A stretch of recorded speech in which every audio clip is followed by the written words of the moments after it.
Hello everyone, this is Bastian from AndroidPIT. Another day, another smartphone. This time around it's the Honor 10 from China.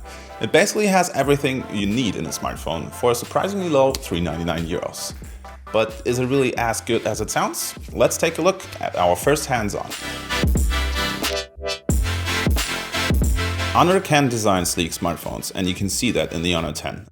A lot of glass and a slim aluminum frame give it attractive optics. The display edges are also quite slim and the workmanship is flawless. The blue and green versions of the Honor 10 shimmer in a great color gradient created by 25 layers of coating on the glass.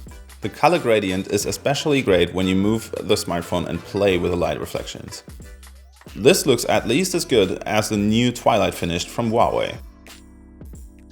But if you're not that much into flashy colors and finishes, there's also a black or a silver version for you to choose from. This material, however, is really sensitive to fingerprints and other smudges. The Honor 10 display measures 5.84 inches and has a resolution of 2240 x 1080 pixel. This means that the screen has the same key data as the Huawei P20. The Honor 10 also comes with the infamous notch. Notch haters can hide it through the software and the background on the top will go black. The display has beautiful colors, good brightness and high contrasts to offer, so there's nothing to complain about. The performance is sufficient in all respects thanks to the Kirin 970 processor and 4GB of RAM.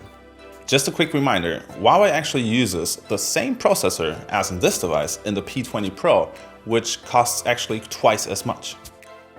You can choose between 64 and 128GB of internal memory. You can't add an additional memory card to the device, but you can add a second SIM card.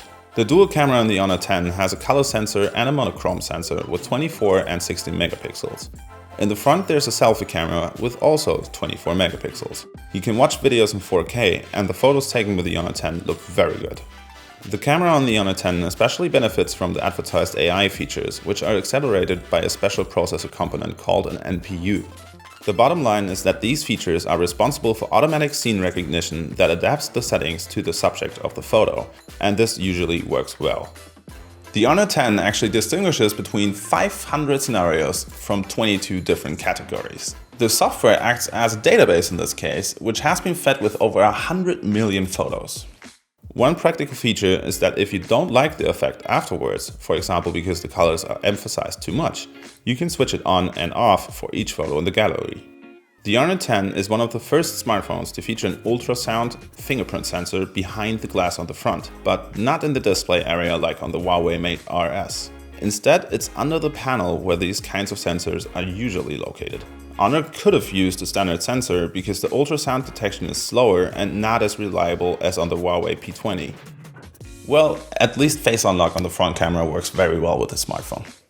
The battery on the Honor 10 has 3400 mAh, another parallel with the Huawei P20. It can be charged through a USB Type-C port and there's also quick charge. The device isn't capable of wireless charging despite the glass back, which would actually be suitable for this feature. Honor has kept the headphone jack and has added an infrared transmitter into the smartphone. So all in all, the Honor 10 is really convincing. It's fast, it's fluid, it's smooth. It's everything you can ask for a smartphone at this price range. The so-called AI features of the camera look interesting, but if they really bother you, you can simply turn them off. For €399, this is a really attractive smartphone and other manufacturers will take a look at this. If you like this video, keep coming back and check out our channel. We're actually uploading new videos every week. And of course, don't forget to subscribe and hit the like button. And hopefully see you next time in the next video. See ya!